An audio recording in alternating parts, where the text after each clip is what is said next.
welcome back. Another episode. I'm super lucky to bring on a friend that I have wanted to have on the show for a long time. And Ricardo, thank you so much for taking the time. Thank you, Chris. It's always a pleasure to seeing you and well, now virtually, hopefully next time in a Indian restaurant like we used to do, right? Exactly. I wanted to start off on a topic we have discussed already on Twitter, and it's about time management. My lesson from working in Portugal was that people are never on time. They take a coffee break before the meeting, and if the meeting is at 12, they usually don't show up until maybe 5 minutes later. Is this a correct observation about Portugal, or is it just my observation that is completely wrong? Um, it is correct. There's a really good book on it called The Culture Map. Have a read. They basically split the perceptions of time, readiness towards a lot of things into 7 dimensions. Okay, and they evaluate each nationality on those. Okay, and time is indeed for Latin countries is something very subtle, right? It's do you need to be there at that time? Not really, right? It's just indicative. Okay, I think the on the worst part of the spectrum, I think I can't remember the nationality, but they were basically, well, actually, it was the African countries. They wouldn't, 40 minutes late is still on time, okay? And then you have the Nordics, as you know, are very strict. Luckily, I've lived in Sweden and in the UK, so I know what being strict on time means. So I'm a little bit, I probably will get 1 or 2 minutes late. That's already much better than the average of Portuguese people. Definitely, super interesting. So my goal for this conversation is to give sort of the listeners an insight into how to grow a company, how to think about marketing. I mean, you have an engineer background, so you're obviously super analytical. But I think since we already know each other, I want to start at Compare Europe Group, and maybe you can give an introduction into your job today, of course, but then also take us back a couple of years and into how we maybe met and found a relationship. Yeah. So I'll actually go even a little bit back just to explain the whole background of my professional experience. So as you said, I'm an engineer, one of the nerdiest ones. If you think about it, like it's electrical engineering, it's all about computer science and so on. Um, I always felt a passion to experience other things. So I started at Vodafone Portugal. So it's a typical telecom doing engineering and operations. And I moved to product. And then I got kind of recruited to the Vodafone HQ in London, doing product again and finally strategy. Okay, so this was total 5-6 years. At some point, I had this whole epiphany of should I do an MBA? Should I join a startup? And I ended up joining Compare Your Group, where we met, right, as the head of marketing back then. Not that I'm particularly good at marketing, but I just felt that marketing nowadays is a numbers game, right? It's very much on it's an equation that you need to solve, right? And it's highly analytical, as you've experienced. Even the organic part of it, the SEO part of it, it's very highly analytical, right? So and then finally, after spending 3 years in marketing plus a little bit of technology and product, I decided to join Glovo, where I am at the moment, as a general manager for Portugal, where all of these past experiences combine, and I need to deal with a lot of stuff. Right now, it's mostly focusing on getting the best team we can get, since we had little people in Portugal, and well, it's turning out quite well. I think we're also leveraging the whole COVID situation, which got into people's heads that the digital part of their lives will happen, right? We will need to move into digital, so delivery. And by the way, to the listeners, Glovo is a food/groceries delivery company. We actually tend to deliver anything. We have, if you go into the app, we have the big button at the very center, which is anything. You can just ask anything. Pretty much competing with Uber Eats in Portugal, but in the Nordics you have Wolt. In Finland, as I recall, you have Delivery Hero in Germany. You have also Deliveroo in the UK. So it's pretty much this company, and the formula is pretty much known. And what we need right now in Portugal, at least, is to build a team and crack the market, which we are a little bit behind. Can you talk a bit about the general competition? Because we both know those rocket internet people. We know how to think about markets. We have seen a lot of companies copying American tech companies. I know from my experience in Portugal that even though you have Uber, you also have a Portuguese company doing fairly well, at least back in the days when I was living in Portugal. It was a Portuguese franchise competing. So can you just give the broader sense of the competition and how you evaluate market opportunities in Portugal and maybe Spain? Maybe those are connected. Yeah. So let's picture the whole world when it comes to food delivery. Okay, we have clearly players in China and in Southeastern Asia, which typically rule the market as they do in ride hailing and so on. In the US, you have 4 or 5 big companies. Okay, there's already market consolidation, which will need to happen potentially in Europe as well. Glovo is typically focusing on markets where there's not a lot of competition. Okay, so you can crack easily the market. Although that also faces other challenges, right? You need to open a market that typically doesn't exist. So we're mostly focusing on Latin America, Southwestern Europe, and then Eastern Europe as well, and now going into Africa and even a little bit of Asia. Okay? So competition in Europe is very widespread. There's probably going to be some consolidation at some point.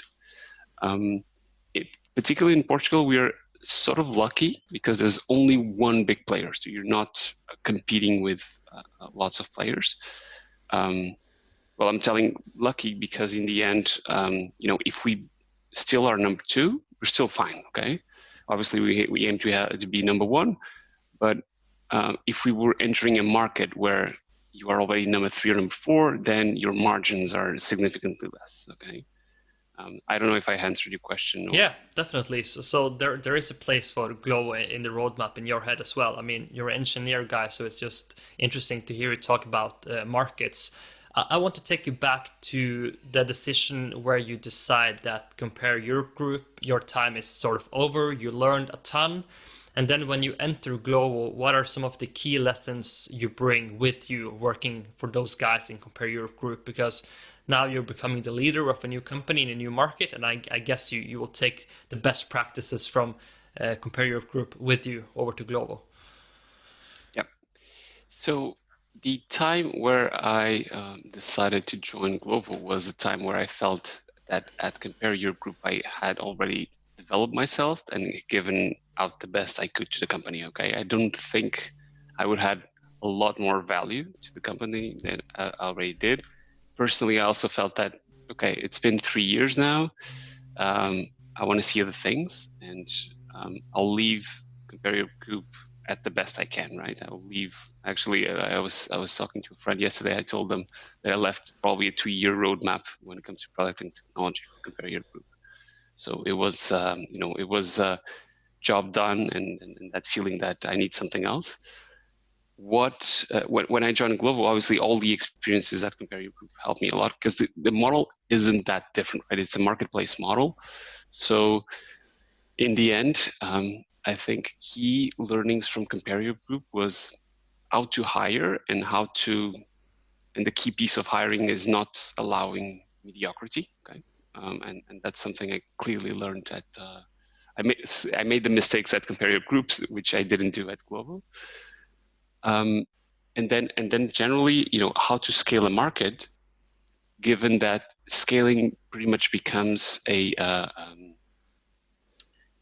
marketing / demand game. Okay, so at Compare Europe Group, you had demand and supply, and you had only 2 sort of players, and it was a double-sided marketplace where demand was very big, but supply was very small. Okay. Here it's a little bit different, right? You have a very big demand. It's the whole market, right? It's B2C, but then supply becomes larger, right? You have supply from couriers, providing the actual operations, and then also the partners that you sync up with. So, which is a larger market. It needs larger teams on the supply side, and in the end, scaling the supply was something I had learned at Compare Your Group, and the demand part was also a key thing, right? Spending the time in marketing, all the marketing / growth things I learned were very applicable to Glovo as well. Exactly, and I mean, one of my one of my memories from Compare Your Group was actually talking to you about growth. And I remember at that point of time, you drew me this model, and I think you used the example of Uber. And because you were digging into Andrew at that time, who had that blog about how to grow companies and scale them, if you could explain for the listeners some of the key models you have to understand in order to crack growth. I mean, you touched upon it already, but is it possible to paint a picture into which models you have to use in order to understand market opportunities and supply and demand?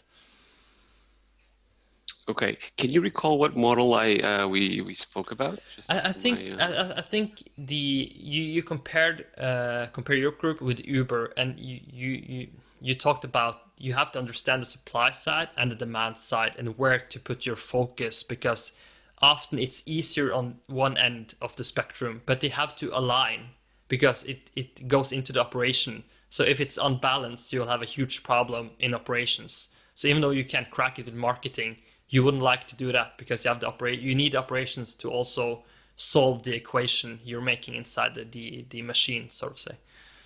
Yeah, it's a very especially at Glovo, it's a very tough market to balance, right? It needs to be a super balanced market. I don't think that at Compare we had that need for the balance, right? But here it's a very balanced market, right? You don't want to have too many restaurants, otherwise you're going into operational costs to keep them alive, and they are not generating any revenue to you. And also on the courier side, right? You don't want to have too many couriers, because otherwise, the immediate thought of everyone was just plug in more couriers, but then their average earnings will actually go down, right? Because they are more time still, and they're not generating revenue, right? So you need to balance. We have a very curious metric, which is super simple, which is called saturation. Which is basically the balance between couriers and orders. Okay, so if you have 100 orders and 100 couriers, you're 100% saturated, right? So which is a perfect balance. And in this saturation, you want to go slightly over 100, right? You want to have a little bit more orders than couriers, because typically users are willing to wait a few minutes. And if you have enough scale, it's only going to be a few minutes. So it's a very interesting balance. I think this triangle of users in our platform are probably one of the most complex, if you think about it. If you go into the ride-hailing business, you only have it's not a triangle, right? It's just double-sided. The same thing as Compare. So it's very interesting to balance these. Okay, typically companies tend to balance couriers and demand, but we are going now into a situation where we are also trying to balance the partner side, so that we don't actually offer things that people, it's whenever you see an impression on the app of a restaurant that you will very unlikely order, right? It's very unlikely for you to order. Then it's just space wasted that we could, one, switch for a restaurant more likely to be ordered. Second, that is a slot that we could potentially monetize, okay? Pretty much like Google does, right? Google monetizes every single space they can up until the UX allows, and we also want to do that, right? We're not at that stage yet, but we'll definitely be. Super interesting. I just want to touch upon a couple of lessons as well that you told me previously. In that, of course, we had Stefan on the podcast, we had Mats from the Nova system, you worked with Thomas, of course, as well on the marketing side.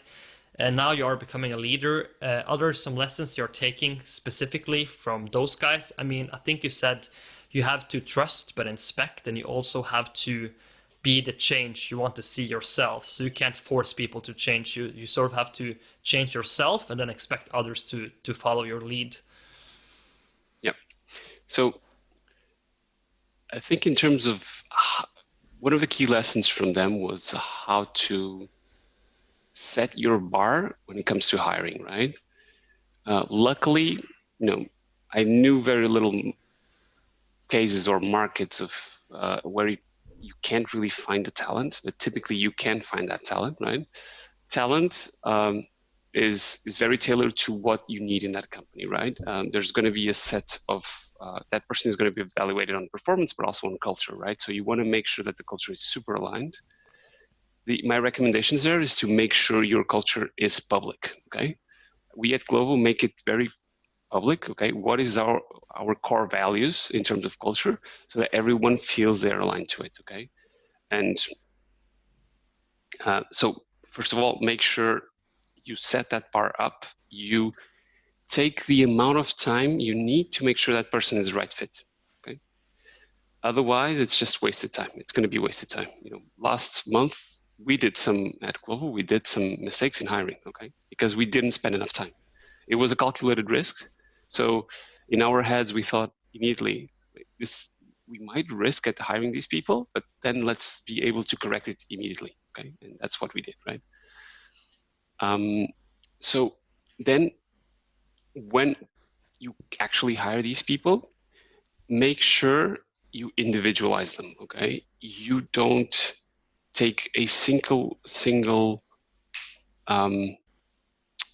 weight or measure towards everyone. Make sure you fully understand what drives that person. And then some people will be driven by an immense amount of autonomy, right? So people will want autonomy. Some people will want to have a closer relationship. So make sure you individualize them, and you will see that, and let them shine. Okay, expose them as much as possible, because most of the people will want this exposure.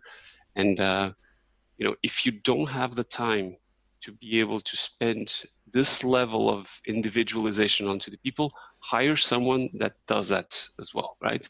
Hire a middle layer that can spend this time with the people, because in the end, they are your biggest assets, right? I don't want to call them assets because it sounds a little bit too objectifying, but in the end, it is true, right? In tech, we used to say that a good developer is 10 times better than a mediocre developer, right? And an excellent developer is going to be 1,000 times better than a mediocre one, right? And I think with people, you feel that a lot of times.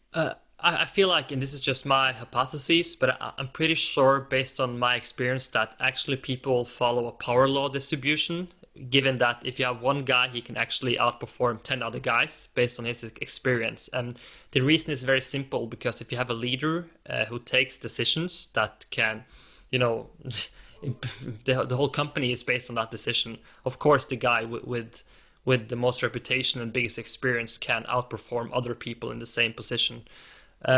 We discussed with Robert about hiring in Nigeria, and he said it was the toughest challenge he has ever faced, because people, when you interview people, they always show their best sides. So you'll never hear a bad story from them. They will always seem like they have a growth mindset. They will talk about projects, etc. And you don't really get to know them before you have seen them yourself.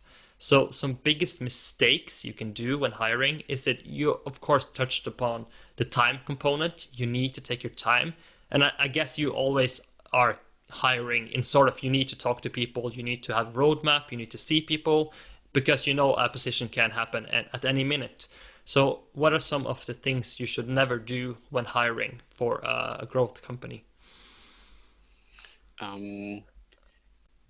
So anything, so key learnings I got. Never rush, okay? Never rush on it. Like it might take 6 months to fill in a role. It took me 1 year to fill in some roles. It is what it is, actually. Just don't rush. Um, then always test people, okay? Don't let them, always have this component of testing people, either through analytical tests, it can be, behavioral tests, whatever works for you. Well, actually, whatever works for the role. When you go into a new market like Robert did, you need to start understanding after maybe one or two mistakes in hiring, you need to start developing your framework. How are you going to make sure these guys are telling the truth and they actually know what they know? I think it's through testing, okay? And again, through not rushing, and make sure you deep dive as much as possible, okay? Make sure, when they state something, always ask for an example and deep dive as much as possible. Like make them super uncomfortable and also see their reaction towards it, okay? The best people will not succumb to that, right? And the worst people will typically give fluffy answers and try to get away, right? So I think those would be my recommendations. Yeah, I mean, I think it's a good test to ask questions where there isn't any answer, because you can see if people are cheating. Because if they give a super fluffy answer, you will kind of expose them, because if you meet a really smart person, that person will immediately say that I have no idea how to solve this problem, but what I would do is X, Y, Z, and then you can have a discussion on that together, right? I think since you are a marketing brain, I would like to talk a bit more about it, because we have a weakness in Europe compared to Asia and US, that we don't scale fast enough. We don't build companies big enough. There's a huge opportunity there. No one has really built the next rocket internet, if you can say it in terms of value and growth. If a company wants to scale fast and you were hired to do that, what are some of the foundation you need to have inside the organization in order to have any chance of scaling super fast? Who do you hire? What do you do? Frameworks, etc. How do you approach that? Yeah, I would probably state two things here. One, be super adamant towards your investors that you're in hyper growth mode. Okay, they need to understand there's going to be a potentially a bad ROI on some of the investments. Okay, because you're testing out the market, and that you will, put some money in that um, you may not know what it is for, right? Always make sure that you find the right channel, your scalability channels, right? And for that you need testing, and then you know build your base on those channels, and then start testing others, right? Because you know that channels will change over time, and also your product will probably change over time, so your channels will adapt to those products, right? So that's one about investors. And then in terms of hiring, make sure you have a combination of creativity, and analytical piece in not in the team, but in the same person. Okay, the same person should be what Google calls a smart creative, right? It's people with a lot of ideas, but they will need to back that up with data, right? Because testing cannot be done without an hypothesis, right? And to do an hypothesis, you need to have an analytical mind, but you also need to have the creativity coming from it. There's a typical pitfall, which is, and I think it happens typically in stable companies, right? Not hyper growth companies, in which a lot of the ideation comes from above, right? From the top ranks, and that shouldn't be the case. The ideation should come from below, from these creative guys, and they should have the perfect autonomy to test. Okay, so which is tough to achieve, right? You need really good people to do this. Have you seen any metrics you wouldn't recommend to people? Because if you take a very easy example, and I know you're super good in AdWords, if you spend all your time trying to adjust AdWords, you may miss a huge opportunity in a different channel. Or because if you like that creativity, you can sort of be diving into Excel sheets all day, but you're just adjusting small percentages. So there's obviously pitfalls to being over technical in terms of your marketing, right?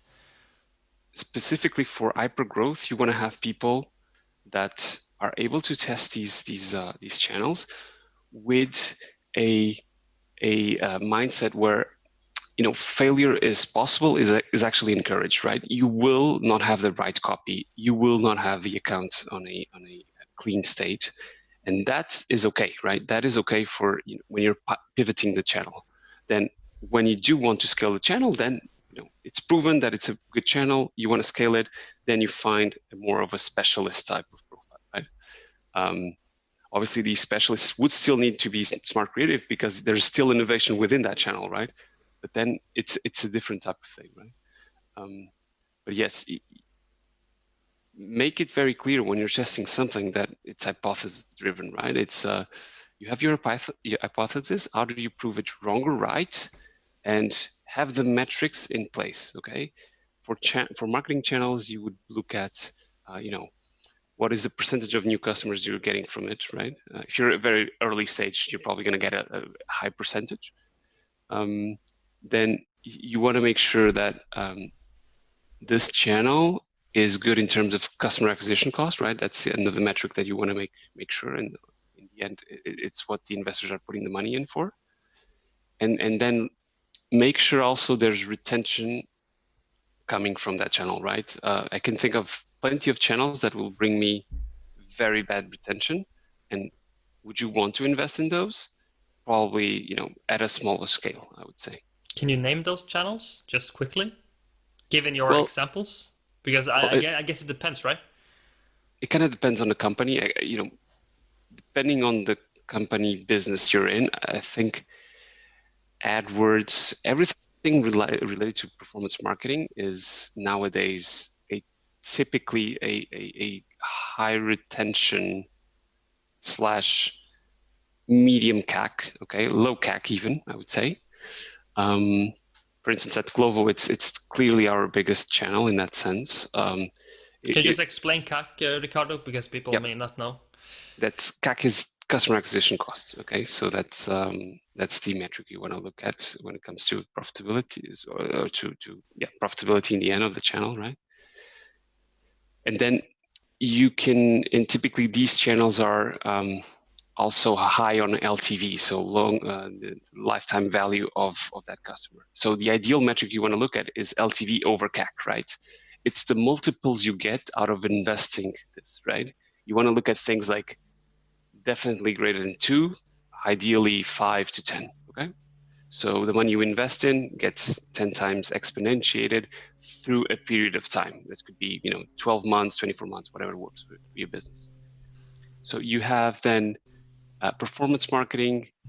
You would have TV, depending on the channel, on the business. It might turn out to be a very complementary channel. Okay, maybe by itself it will not work that well, but it reinforces the message and it creates stickiness. Then we've found that local partnerships typically are the case of low CAC, but low retention, right? So it's depending on the effort you need to put into it, which reflects on the CAC, right, as well, but also the human effort. Typically, CAC should involve human effort, okay, as well, but most of the companies don't measure it. You might want to double down on it or not, depending on at the stage you are. I wouldn't invest in it unless you already have a big team in that sense. So other channels, typically referral marketing is also low CAC, low retention. So I'll tell you if I can think of other channels that are worthwhile mentioning here. That's perfect. Just a quick question. Do you want to stand like that for the rest of the interview? It's fine. It's fine. Yeah, it's okay. Your sound is wonderful now. I'm just, it seems stressful to you to stand. But no, it's okay for me. It's okay. Do you want to build up your computer or do you want to have it? Yeah. Probably, yeah. Just take some books and just elevate it a bit. That's very comfortable right now. Perfect. Oh, sure? Yeah. Okay, perfect. Okay, interesting. I want to talk a bit about some broader trends because you obviously been in a couple of different industries. We have people very interested in prop tech right now. You worked in fintech, you worked with commodities. Can you paint a picture into how you see the biggest market opportunities that you're maybe following from close or from far away? What are some of the trends that you are very bullish on that entrepreneurs should attack if they want a great opportunity? Yeah, I think so. I think mobility and last mile delivery will still be growing. Okay, I don't think they're going to be the newest trends, but they're still solid, let's say, investments in that sense.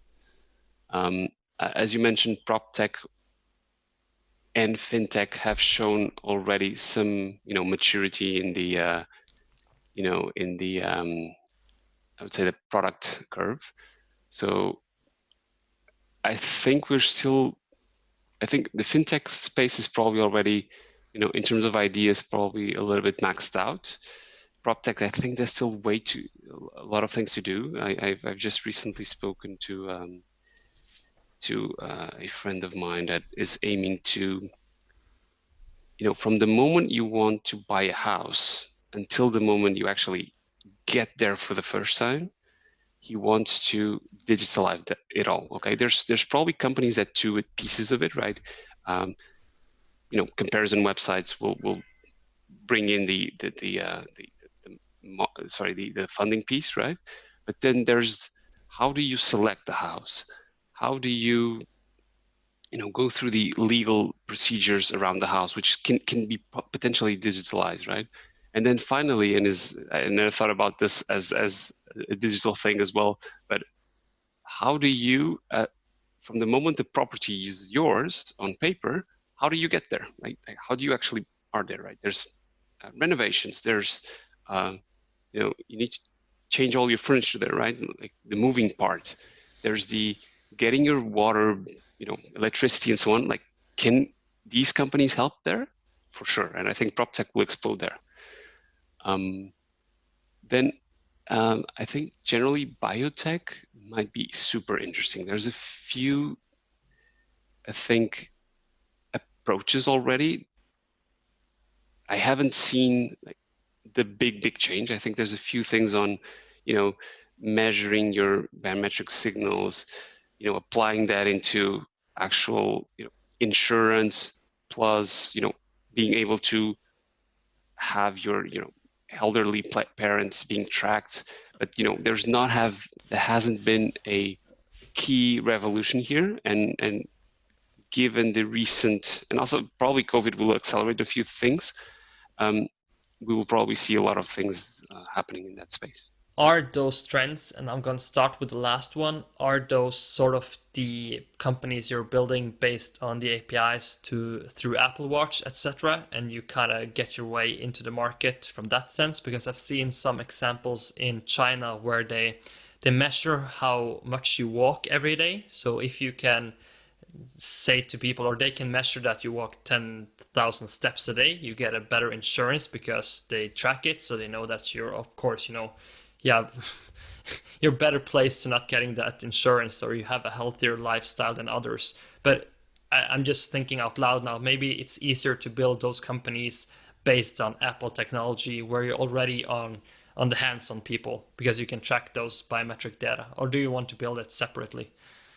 It will depend on, I think Apple and even the Android ecosystem is very advanced in the signals we need. Okay, probably if you need more signals, you would need to build your own hardware. But to be honest, you can probably extrapolate from the existing signals the data you want to achieve. So yes, those ecosystems are probably enough to get there. The question is, how are the business models going to revolve around that, right? Insurance is very easy to think of, but what about other things? What about it's even hard to think about it, right? It's there's so if you think any business can be revolved around that, right? It's It's I all would need about to think bundling. of It's all about bundling, right? Because everybody who's read Stratechery or other newsletters know that bundling, it's super hard to calculate. It's super hard to have a vision about because it's so complicated. And basically, it can turn up being everything. So if you start with Amazon as a bookstore, but then you think, okay, if we get X right, what can you do then? And then the opportunities are enormous. So I don't know if Yeah. you've seen any bundles you really like, or you like, shit, I haven't thought about it in that way, but there's a lot of businesses you can think about.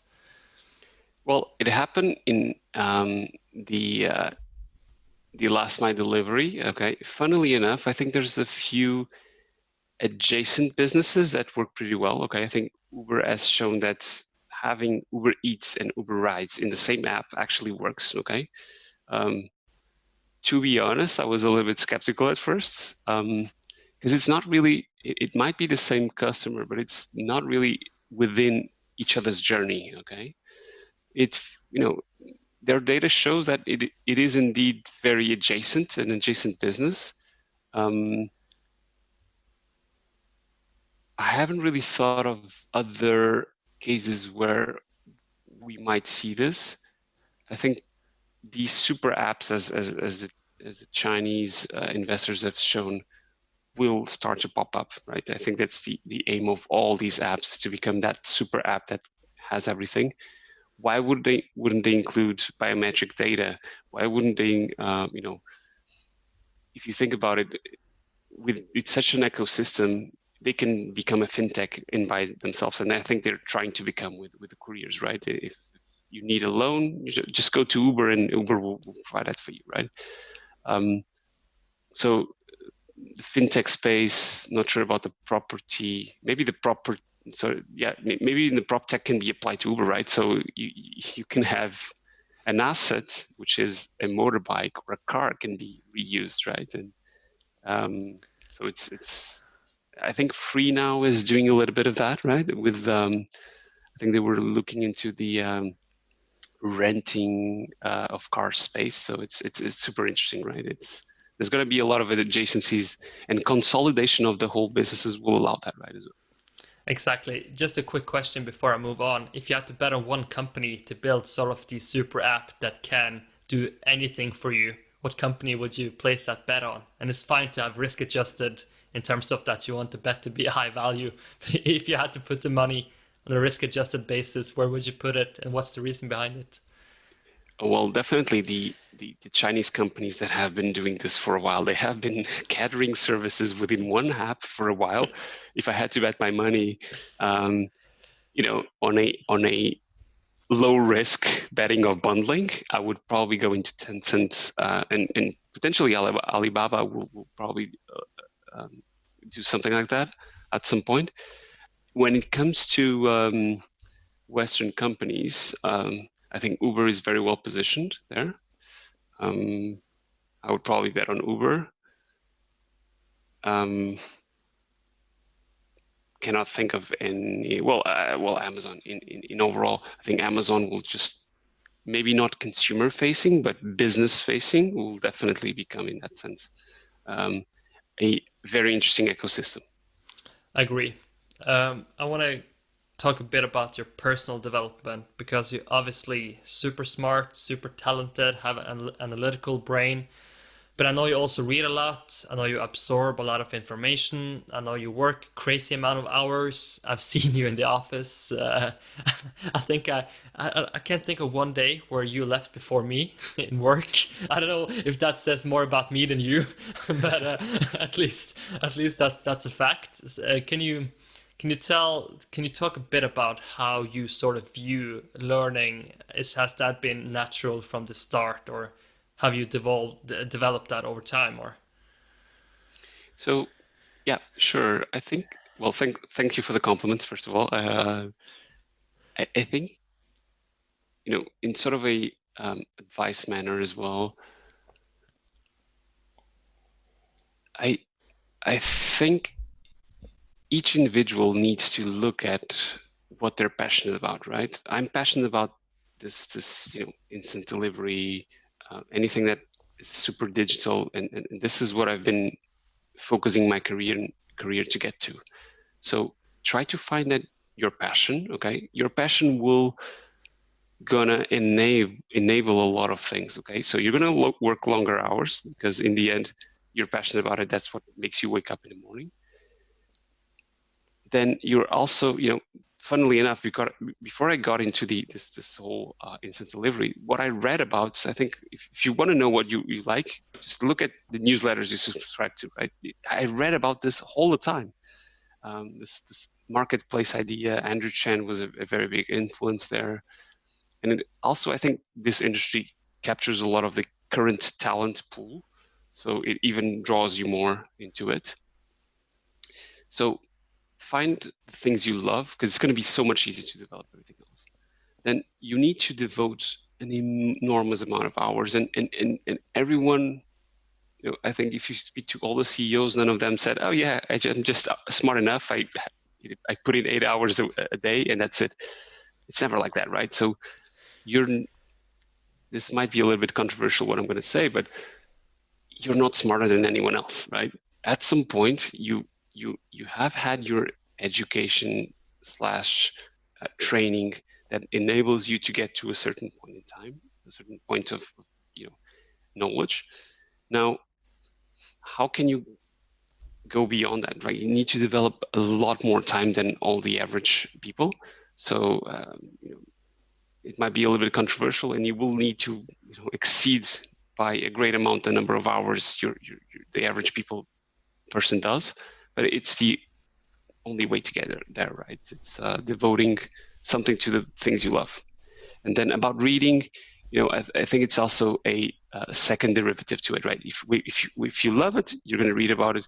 You're going to find the knowledge. You might be reading, might be watching videos, you might be talking to people, whatever works for you. Very good points there. I'm not trying to make this a therapy session, Ricardo, but the way I view you is you seem like I know you're a very good person in heart, and one of the situations I want to touch upon is the reason for why you decided to leave London, because I think you had, when you talked to me, you had the opportunity to sort of settle in London and kind of build a family, a career around that London adventure, but you decided to go back to Portugal because you felt you could build better relationships in Portugal. Can you talk a bit about how has your values affected the way you took decisions in your life? I think London is a good example, but there could be others as well that it's good to explore. Yeah, I think London was at some point boring. Okay, I was just bored. Okay, and it was not exciting for me. Coming back to Portugal was not in the plans, actually. I would just, the opportunity came, and Compare Europe Group was heavily located in both London and Portugal, but, building a team would be easier in Portugal, okay? So it turned out to be Portugal. It could have been Spain. It could be anything else, right? I think the ability to knowledge of the market helps a lot in here.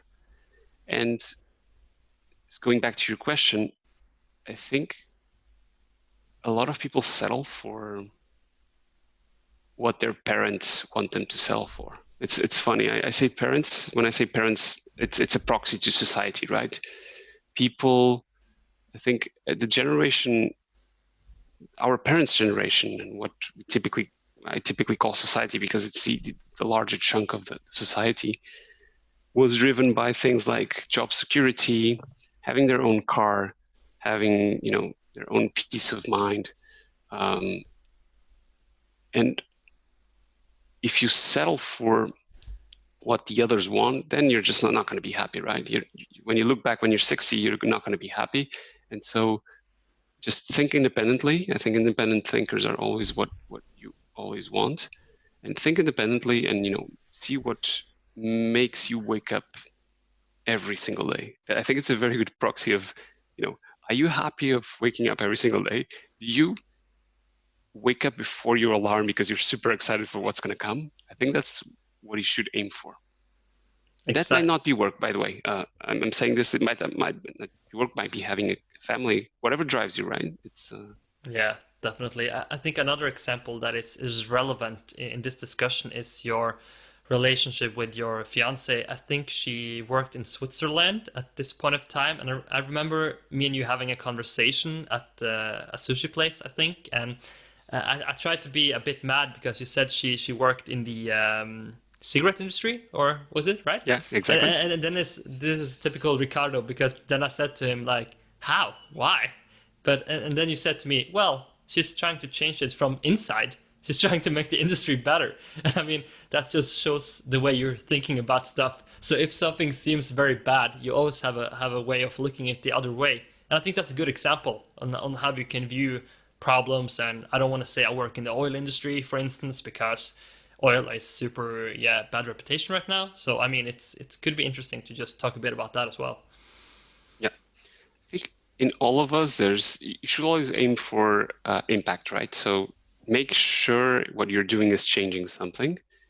Even if it's a small contribute to a big thing or a big contribution to a small thing, whatever it is, right? Make sure you're doing something that impacts.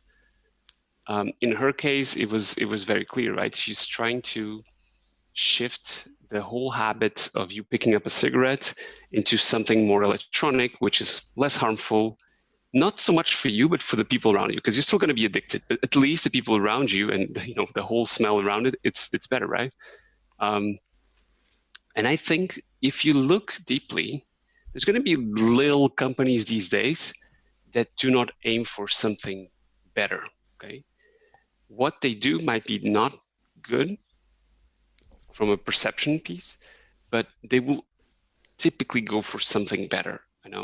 Even the oil industry is probably trying to reinvent itself to make sure they're more sustainable when oil either runs out or people start not using it, right? So even cigarette industry is doing that, right? So just find that, try to aim for change. I think any company will accept that change in being in a good manner, right? Definitely. As I told Robert as well, we have many Norwegian listeners here. So one of the questions we always need to talk about is Norwegian seafood. I mean, Portugal is one of the biggest markets for Norwegian seafood. The question is not about so much bacalao, because you told me you don't you don't make that so much. But there's a great sushi trend in Portugal. How do you view? I guess you have some insights right now into the food industry as well. How is the seafood market evolving in Portugal? What are the opportunities there? Um, Super big, actually. Bacalhau, or generally codfish, right? We have a saying that you have one different bacalhau dish for every day of the year. So 365 different dishes. So, I think generally there's two trends here, right? One is less meat, right? I would say that the vegan trend, but people will start by having less meat, then less fish, then less eggs and dairy products. But I think the less meat part, because it's most impactful according to some of the studies, will probably take place first. So that's definitely a trend that you want to capitalize on. And the other one is healthy food packaged in a way that is super deliverable, right? So when I look at the trends that I see in Glovo, what I see is people want to get their food at lunchtime or at dinner time in a good condition, meaning it's either hot or cold, depending on the type. Typically, sushi, fish tends to be better in cold, in a cold scenario. So it means that I can play my whole network of restaurants in a way that I prioritize the places that deliver cold food, because they are typically easier to deliver in better conditions, right? So that's one. On the other hand, you also have a lot of new restaurants coming in with adjacent businesses to fish, such as pokés. So those typically rice plus a little bit of salmon or tuna, which are turning out to be hyper interesting, because they nowadays it's easier to. I was talking to a counterpart of mine, and he was saying, and you can get a whole salmon for €6 per kilo, okay, which is super cheap. That is hyper profitable for these companies. So it's not only sushi, but also these pokés and everything that is adjacent to this is seeing a huge growth.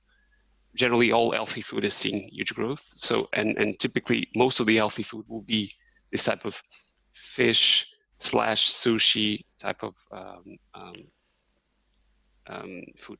How do you solve the bacalao piece? Because when I did my market research at Compare Europe Group, everyone who answered that survey said, I don't eat it. I do it when I'm visiting my parents. I don't have the time. It's too complicated. I don't even know how to do it. As I looked at the Norwegian numbers quite frequently, obviously, since I've worked in the industry, and the trend is pretty obvious.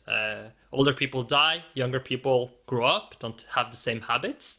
I don't want you to sort of use many minutes on this, but do you need to reinvent the dish in order for Portugal to be as big of a market as it previously was in the past? Because the trend is, of course, going the wrong direction, regardless.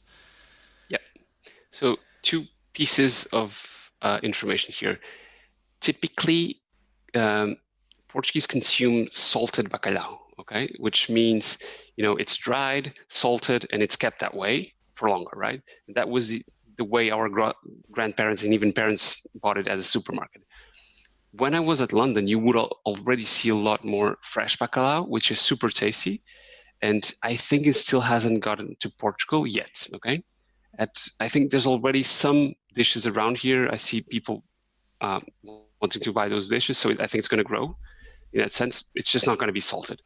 And then generally, and I think that's a trend that is going to come everywhere, people are less prone to cooking on a regular basis. Okay, so if you have the bacalhau dishes on the delivery part, they're going to sell, right?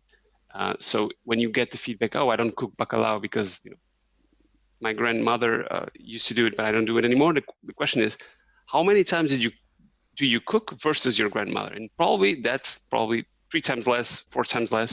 So it's also highly correlated with the fact that you're not cooking so much as you used to. Definitely. So there is a big opportunity. You just need the players to basically take advantage of that market position Bacalao has, and then the demand side is always there, right? Yeah. So we're getting closer to the end, Ricardo, but some more personal questions. You frequently change your mind about ideas and stuff. We've been through COVID, we're still in it. I don't know how you guys are doing in Portugal. Last time I checked, it was pretty bad, but maybe the numbers have become better. Have you changed your mind about anything particularly that you would like to share to the audience that could be interesting? Um, Recently, I think this whole COVID scenario brought a lot of changes in the way people work. Okay, so I think in Portugal we're not used to remote work. Okay, remote work in Portugal is actually called telework. Okay, which it sounds weird. It sounds like a name from the 90s. Okay, so people were not used to work, and I was actually expecting this to not take off, and it actually changed my mind. Right, it's taking off quite well in Portugal, so people are working remotely.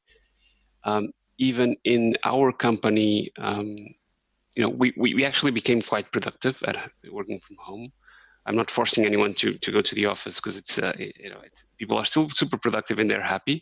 I was expecting them to come to the office because they want to see people, but no, they're happy working remotely. I think it also will make us change how much do we grow the office and so on. So Do you enjoy it working from home or being a leader? Because I think you have to sort of provide a presence and be able to answer people, and maybe it's easier to do it when everyone is scattered and you can take 5 minutes talks or yeah, well, the culture people. So I spoke to a few other people on the space that run companies, and they typically say that working from home typically changes the culture, or at least they lose the culture. I think it's just a different culture, right? It's a culture where you need to stay probably need to force yourself to talk more, to call the people you need to call, rather than just standing up and going to that person.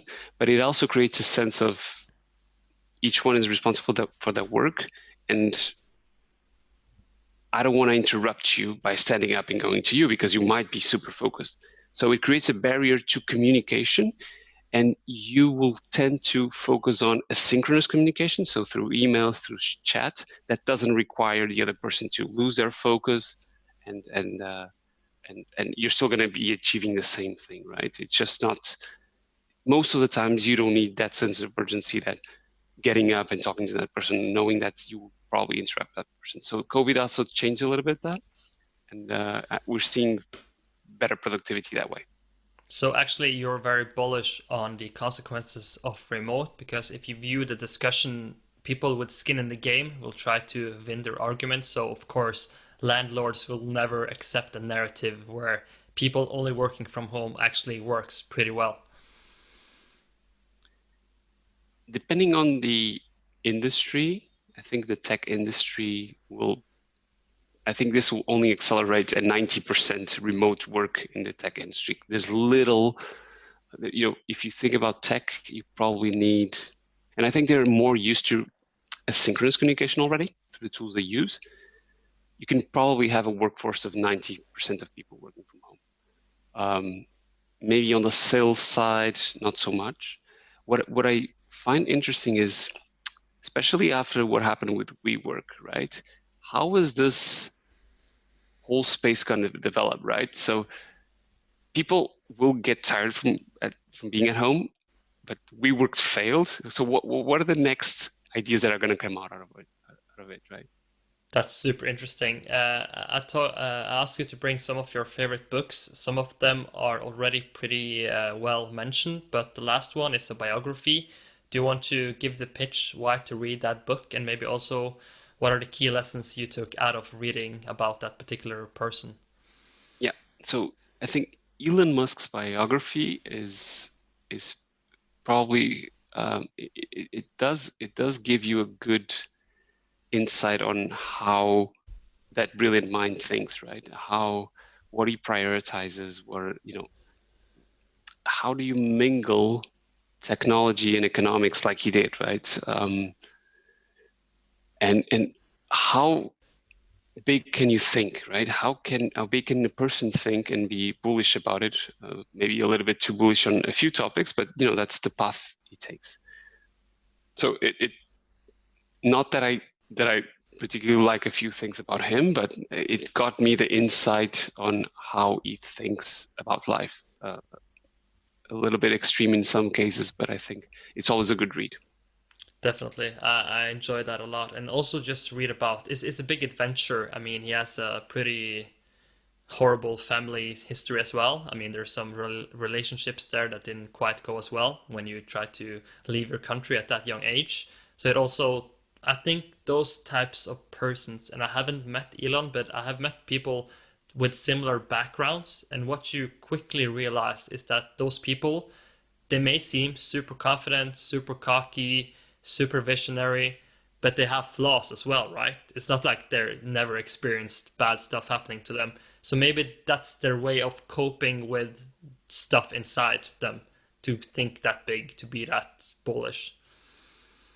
And it's the flaws that actually enhance that bullishness, right? It's the inability of him to say, okay, there's a limit to my ambition, right? All of those flaws, and obviously we call flaws, but it's also something a little bit coined by society, right? It's um, what can be a flaw to one can be an opportunity to another. So I think this whole mixture of chemical things in his brain is what drives this ambition. 100%. I don't want to take much more of your time, Ricardo, but you may know this, but many of the listeners are in a broad range in terms of age, but they all have a very big drive, big ambitions. Maybe they want to build their own company. Maybe they want to get themselves on a rocket ship, being the 10th employee of a great company. If you could leave them with some final advice, I know it's hard to be generalist on this topic, but maybe some key insights that we haven't touched upon, but that you think can influence maybe 10% of the listeners to edge them in a more interesting and adventurous direction. Sure. So first of all, find what you love. Okay, I think it's key for your drive to be maximized. Then revolve around that, right? Get to know that passion of yours, even if it doesn't exist, right? It might be something that doesn't exist. You're passionate about changing something that still doesn't exist. Revolve around that. Mostly get to know the people that are adjacent to that topic or are in that field. You will see there's very little barriers for people to get a coffee with you. Some people will be super busy, yes, but some of them will be happy to have a coffee with you, study the matter, and present your ideas. Generally network around that. You will sooner rather than later, according to your expectations, will actually land a job there, and people want to see that energy, because in the end, energy is half of it. So they will want to see that energy channeled through this, through an actual idea, and you'll probably be part of their team in no time. Very good advice. People always ask me about advice on how to network. It's very easy to ask me those questions when they see everyone I bring on the show. But what I always tell them is that try to fix the competence side on that equation before you enter the network side, because if you know a lot about a topic, you can reach anyone probably in the world at some point if you have an insight they need to understand as well. Exactly. And if you don't know about a specific topic, get the minimum knowledge and use that as an excuse to get to know that person, right? It's you will be surprised to how many people are willing to talk about these, the things they know. Perfect ending. Ricardo, thank you so much for taking the time. It was an absolute joy to get you on the phone, and good luck building in Portugal.